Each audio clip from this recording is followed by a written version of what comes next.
morning, brothers and sisters. We would like to welcome you in our Word Hearing devotional. Today is the 28th of June, 2020, the fourth and last Sunday of the month. Presiding over this meeting is President Nino Gilberto Materdo, Second Counselor, Malolos Stake, Philippines. And I'm Bishop Roberto S. De Leon, conducting under his direction. Our chorister is Sister Chris Go, and our opening hymn is on hymn number 226, Improve Shining Moments. And the invocation will be offered to us by Brother Christian Go.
Ama namin sa langit, nagpapasalamat po kami sa araw na ito at nagkaroon po kami ng pagkakataon upang makarinig po ng inyong mga salita.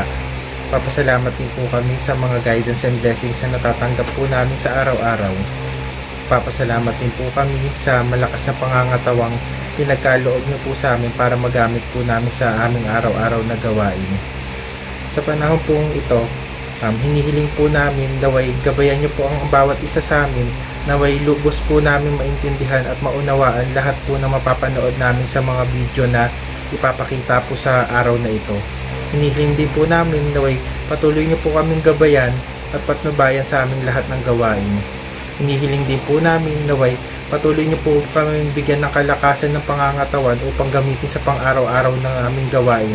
Hinihiling din po namin naway lahat po sana ng members ay makapanood ng video upang magamit po nila. Hinihiling din po namin naway patuloy niyo po gabayan ng bawat isa sa amin naway maging ligtas po kami sa mga panganib na dulot ng sakit na meron po sa ngayon. At ang lahat ng ito ay hinihiling at pinapasalamatan namin sa pangalan ng inyong puntong na anak na si Jesus Christ. Amen. We are blessed for today for the following speaker. First, Elder Abancena, Begin Toward Missionary. And it will be followed by Sister Christine Joy M. De Leon. And after her talk, a special number will render to us by Brother John Manuel M. De Leon. Good morning po, brothers and sisters. So, sobrang masaya po ako na magpakilala po muna sa inyo. So, ako po si Elder Avancenia, taga-Naga po ako. At ito po yung 7th area ko po dito sa mission. At sobrang grateful po ako na ma-assign dito sa Giginto Ward. At makilala po kayo, mga members po ng ward, at makipagtulungan po sa inyo. Sobrang excited po ako. At sobrang grateful din po ako sa opportunity na mabigyan po ng Bishop Rick na makapag-talk po ngayong sa Hear Him Devotional. At yung talk na i-share ko po sa inyo ngayon ay hango po siya sa talk po ni Elder Dieter F. Uchtdorf ng Core of the 12 Apostles noong April 2018 General Conference entitled Missionary Work, Sharing What's in Your Heart. To summarize po ng talk po ni Elder Dieter F. Uchtdorf, bago pa man po natin na-enjoy yung blessings ng Restored Gospel sa panahon po natin ngayon, mismo yung mga saints po noon nag-ihirap po sila.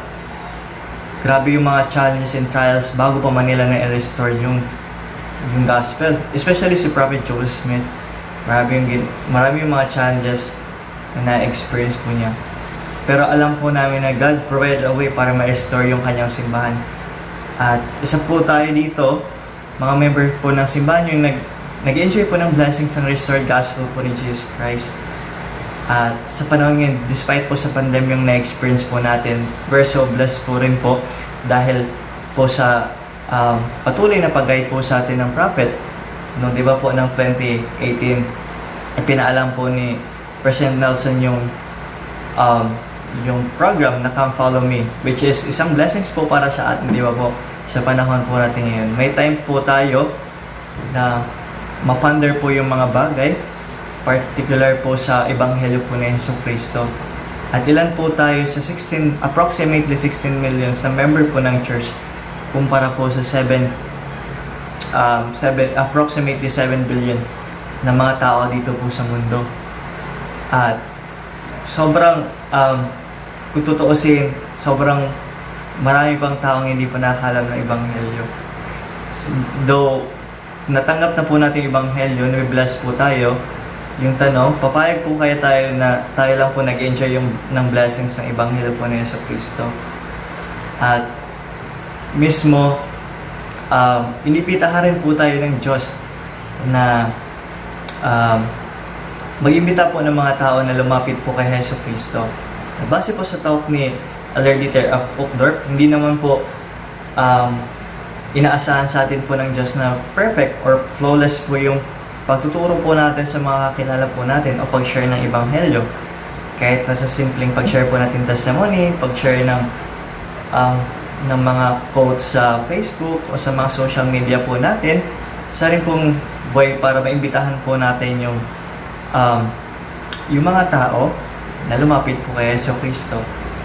At naniniwala po kami na though bilang full-time missionary po yung may badge na kung saan ibahagi po yung Ebanghelyo sa mga tao, pero still, as what the leader said, the mission, every member is a missionary. Yun, every member is a missionary, na kung saan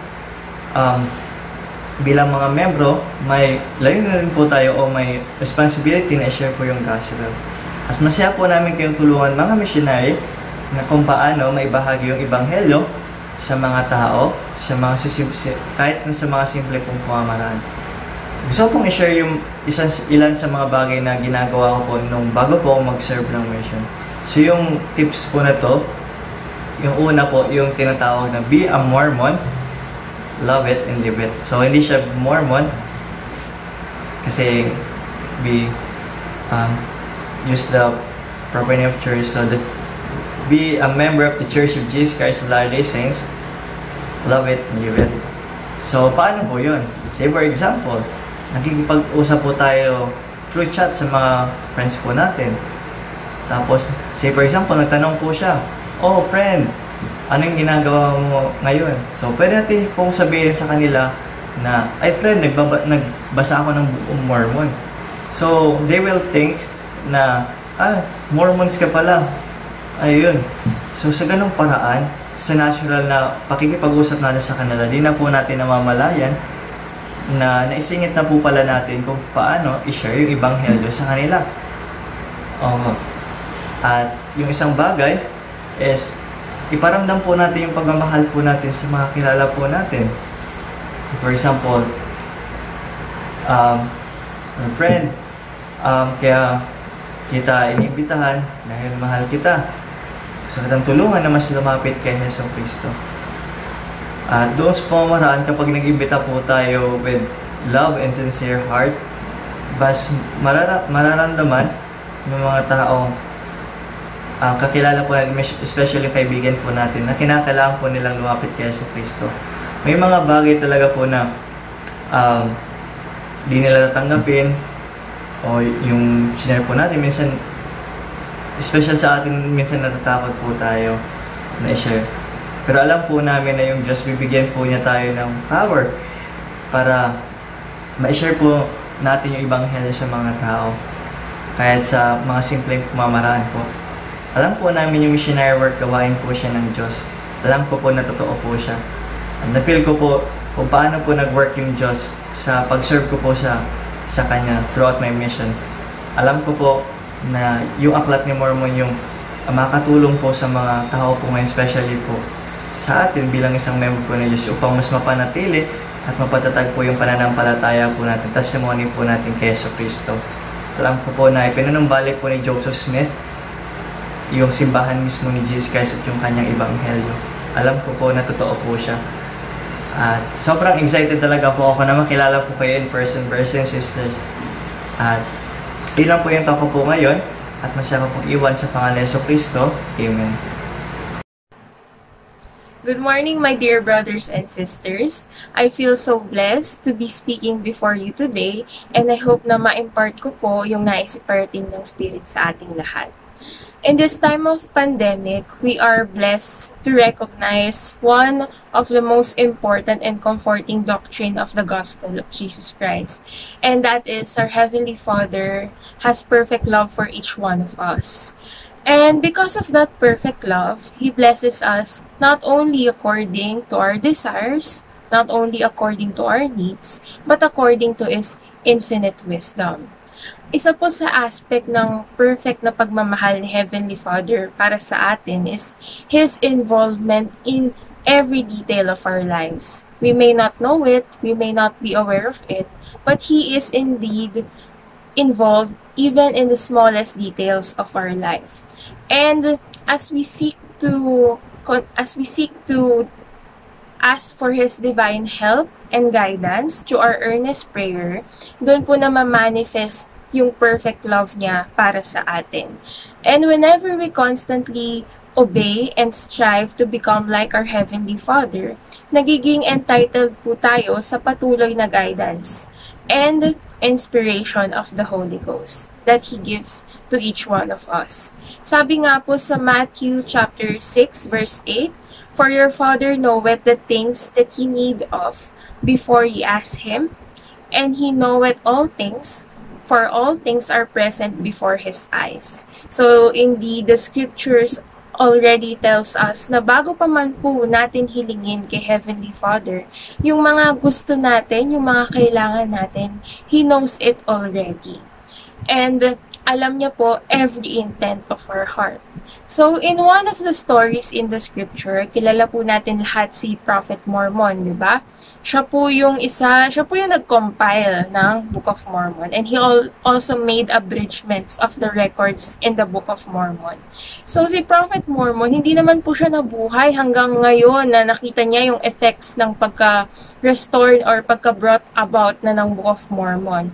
But he understood that the Lord was leading him all the way, no? All the way na kinocompile niya na nagme-make siya ng abridgment sa Book of Mormon. So there was a time na he felt inspired to include the small plates of Nephi doon sa Book of Mormon, sa kinocompile niya. And according to him, in Words of Mormon, chapter 1, verse 7, And I do this for a wise purpose, for thus it whispered me, according to the workings of the Spirit of the Lord which is in me. And now I do not know all things, but the Lord knoweth all things which are to come, wherefore He worketh in me to do according to His will. So, hindi po niya talaga perfectly naiintindihan why He wanted, or why the Lord wanted to include the small plates of Nephi in the Book of Mormon. But according to his faith, alam po niya na the Lord is preparing something bigger. Alam po ni Mormon na there's a reason why the Lord made him inspired to include such record. And maalala nga po natin na nawala yung 116 pages ng Book of Mormon, the lost 116 pages manuscript nung binigay po ni Joseph Smith kay Martin Harris, pinahiram niya. And then the 116 pages was lost. So, kahit hindi po alam ni Prophet Mormon na mawawala yung 116 manuscript pages na yun in the future, the Lord had already prepared a way para ma-overcome po yung pagkawala na yun. And that is, He gave Prophet Mormon the inspiration na i-include yung small plates of Nephi. So, bakit po gano'n, no? In DNC Section 10, it was revealed na yung small plates of Nephi, it contains similar records as to the lost 116 manuscript pages. So, di ba napaka-amazing po ng story na to? Alam na ng Diyos na mawawala yung 116 manuscript pages. Kaya sinabihan niya, in-inspire niya si Prophet Mormon na, sige, isama mo yung small plates of Nephi. Kasi yan yung magiging backup natin in case nga na mawala. Which happened nga na nawala yung 116 manuscript pages. So, indeed, the Lord works in mysterious ways. Alam niya po talaga lahat ng mangyayari. So, He gives us a way para matulungan tayo na ma-overcome all that will happen in the future. And that is if we'll only ask Him through an earnest and sincere prayer of according sa kung ano yung gusto nating gawin and yung gusto niya mangyari for us. Okay? So, from this story and even sa everyday life po natin, we can witness na talagang kilala tayo ni Heavenly Father. Alam niya yung mga needs natin and nandyan siya para samahan at tulungan tayo sa lahat.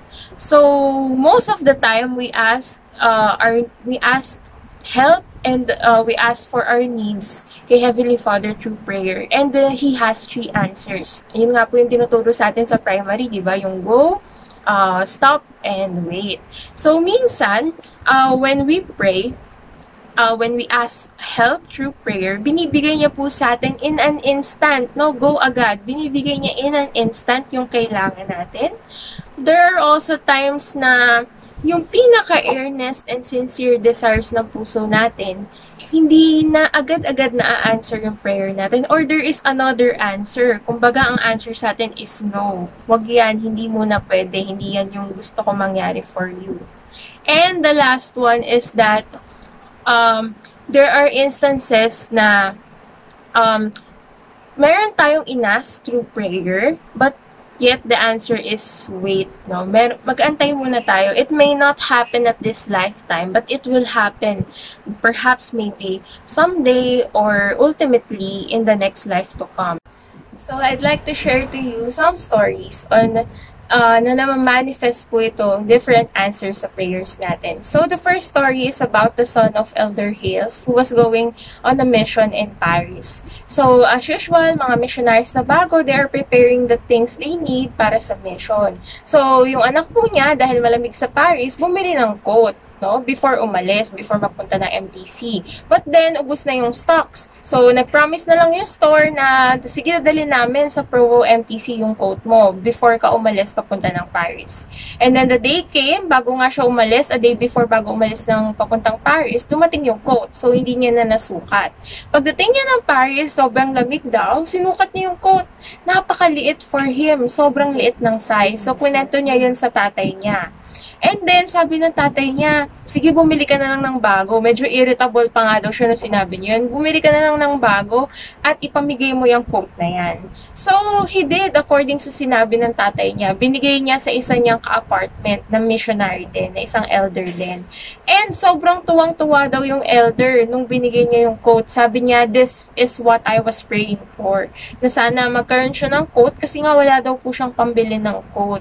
So, in that instance, makikita natin yung what seems to be a misfortune for the son of Elder Hales. Para kasi siyang hindi magandang nangyari, 'di ba? Was an answered prayer to another man, to another missionary. So, sometimes in our life, ganun po yung nangyayari sa atin.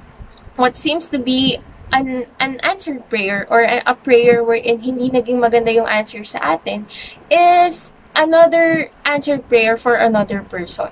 So, let us always trust dun sa mga answers ng ating Panginoon in all our prayers. And the second story that I'd like to share is my own story. So, nung high school po ako, I came from a school na competitive yung mga students. All of us wanted to be studying sa University of the Philippines when the time came that we enter college. So, lahat kami prepared so much, studied so hard for that entrance exam. So, ako din po, I did my part. Sobrang nag-aral ako, sobrang nag-pray ako na Lord, bigay niyo po sa akin itong blessing na ito na makapasa po ako sa UP. Unang-una kasi gusto ko na maganda yung turo doon. Pangalawa, dahil walang po problemahin yung mga magulang ko sa tuition kasi government subsidized siya. Kung may tuition man, very minimal lang. But then, the answer for me was a no. Hindi po ako nakapasa ng University of the Philippines. Hindi ko na-achieve yung dream ko na yon. At first, I was questioning. Sabi ko, bakit nangyari yun? I did all my part, no? I did all my part. And habang ginagawa ko yung part ko, hindi ko naman pinabayaan yung church duties ko. Ma-attend pa rin ako ng seminary. I was magnifying my calling. So, naisip ko bakit nangyari yun. But then, as I was in the process na nasa college na ako, na-realize ko na alam ko na merong gustong mangyari si Heavenly Father na hindi according sa gusto kong mangyari. And that is why He answered my prayer with a no. So, brothers and sisters, let us trust always His answers to our prayers. Sometimes yung pinagpipray natin with all our heart, with all intent, with sincere intent, hindi yun yung ibibigay niya sa atin. Kasi, He has a way, way better plan for us. A way, way superior plan for each one of us. So, let us always trust in Him. So, in these two stories, we can see that Heavenly Father really knows us. Kilalang kilala niya po tayo. He knows our needs and our desires even before we ask Him through prayer. And dapat lang po natin gawin is magtiwala tayo sa Kanya na lahat ng intentions niya para sa atin ay para sa ikabubuti natin. And whenever we are answered with a no or a wait, we should trust Him still. Kasi yung magiging answer sa prayer natin is what He wants and what He knows that is best for us. So, brothers and sisters, I testify na there is no unanswered prayer. Lahat po ng prayers natin, na-answer ni Heavenly Father. All we need to do is to be earnest, to be very sensitive dun sa mga answers na yun. And let us always be grateful whatever answer that we may receive from Him. Kasi yung answer po na yun, na binibigay niya sa atin, it's always the best for us. It's always what will give us and what will lead us towards Him more fully. So I know all these things are true and I'd like to live it in the name of Jesus Christ. Amen.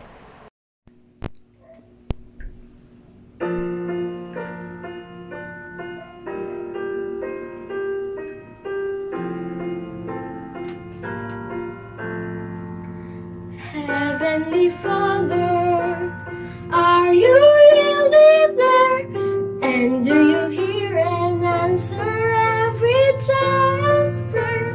Some say that heaven is far away, but I feel it close around me as I pray. Heavenly Father, I remember now something that Jesus told His disciples long ago. So for the children to come to me, Father, in prayer coming now to thee. Pray, He is there.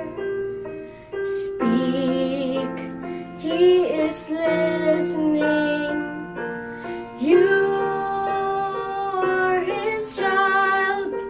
His love now surrounds you. He hears your prayer. He loves the children of such is the kingdom of Heaven.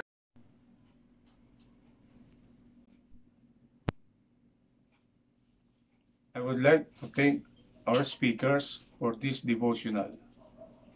For our concluding speaker is Brother Romel Rason, and our closing hymn is on hymn number 252, Put Your Shoulder to the Wheel. And the benediction will be offered to us by Sister Yolanda de los Reyes. I would like also to thank our ward technology specialist, headed by Brother C.J. Robles and Sister Medi Robles. Good morning po, brothers and sisters. Isang malaking privilege po sa akin ito na muli po na mag-talk sa inyo sa pamamagitan po nitong online. At nagpapasalamat po ako sa ating Ama sa Langit at patuloy po na tayong binibigyan ng way upang mapagsama-sama po natin ang ating ibabahagi. Ang akin pong topic ngayon ay tinok po ni President Henry B. Eyring na may title na A Home Where the Spirit of the Lord Dwells. Sa topic po na ito, gusto po ni President Henry B. Eyring na sa isang pamilya, ang maramdaman natin ay yung maging spiritually minded po tayo. Ganon din po ang ating mga miyembro ng pamilya. Isa puso po natin ito. Pero alam po natin na sa experience po natin na parang mahirap po mangyari ito dahil nga po sa mga contention or pagtatalo sa pride at sa mga kasalanan. Pero dapat po itago po muna natin ito at isang tabi. Kinakailangan po natin gawin ay yung tinatawag na pure love of Christ. Ito po yung dapat nating isa puso na ganun din po yung gawin natin sa family natin. Yun din po yung dapat na mangyari sa kanila. Isa puso po nila yung pure love of Christ. So, sa Fort Nipay po, marami pong mga nangyaring katahimikan. Wala pong lahat ang pagtatalo, ang pagpapatuto. Marami pong katahimikan. Wala po ng maraming lumipas na taon. Very blessed po ang kanilang lupain. Pero after po ng 200 years, nagkaroon po ng mga tinatawag na pride crept in, kung saan gumapang po at lumala yung pride. Nagkaroon din po ng the people stop sharing with what they had each other. Kumbaga, nagkaroon po ng damutan, nagkaroon po ng pasikatan, nagkaroon po ng maliliit. Lumiliit na po yung pananampalataya nila kay Jesus Christ. Nagsimula na pong magalit sila at lahat ng klase ng kasalanan ay ginawa na nila. So after po yan ng 200 years. Pero siguro po kinakailangan po natin maging alerto kapag napansin na po natin ang mga sintomas na to sa ating miyembro ng pamilya. Dahil po si Satan ay gagawin ng lahat upang tayo ay manghina sa mga bagay na kabutihan. Kaya po dapat tayong mga parents, lalo na po tayong mga priesthood, maging matalino at huwag nang bigyan pa ng chance ang kasinungalingan ang maglid sa ating mga anak. Bagkus ipatanggap natin ng todo ang pag-anyaya sa atin ng ating Panginoon na lumapit sa Kanya. meron lang daw po tayong limited na panalo para tawagin natin ang ating mga anak para mag-repent upang hindi lumiit ang kanilang faith kay Jesus Christ. Sa pamamagitan ng pagsunod sa ating buhay na propeta at basahin muli ang Book of Mormon, ito po ay pagpapalago ng ating pananampalataya. Makakatulong din po ito sa pagpapalago ng ating pananampalataya na i-apply po natin sa ating pamilya. Ang time-team na pagdarasal at pagtawag sa ating Ama sa Langit na nakaluhod ay makakatulong din po sa grow ng ating faith, pag-grow ng ating faith. Maging halimbawa rin po tayo sa ating mga anak sa pagsisisi. Turuan natin sila na magsisi kahit sa maliit na kasalanan lamang o kahit sa mga hindi kaaya-ayang salita. Tayo ang mag-set, tayo mga priesthood, ang mag-set ng example sa kanila. Ang simpleng I'm sorry ay makakahilom ng sugat. Mag-i-invite pareho ng pagpapatawad at pagmamahal. So ako po bilang isang priesthood ay very challenging po talaga itong topic na ito sa akin. Kaya nagpapasalamat po ako sa bishopric sa topic na ito. Sapagkat ako po ngayon ay nagtatrabaho bilang stay-in, so malayo po ako sa aking pamilya. Kaya po ako nagpapasalamat kay Sister Lani dahil siya po ngayon ang tumatayong tatay at nanay ng aming mga anak. Kaya napakahirap po sa akin bilang isang priesthood na malayo po sa kanila. Pero alam ko po na dahil po sa trabaho po ito, kaya po nangyari ito sa amin. Ako po ay kinakailangan mag-stay in dahil na po sa pandemic. Pero alam ko po ang lahat pong ito ay matatapos din sa tulong po ng ating Ama sa Langit. Alam ko po ito ay may katapusan. In closing po, alam ko po na meron po tayong buhay na propeta at alam ko po na mabe-bless po tayo pagpatuloy po tayong sumunod sa commandments ng ating Ama sa Langit at magbasa ng mga scriptures. At alam ko po na ang lahat pong itong binahagi ko sa inyo ay totoo at ang lahat pong ito ay iniiwan ko sa pangalan ni Jesus Christ. Amen.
manaming nasa langit, marami pong salamat sa araw na ito.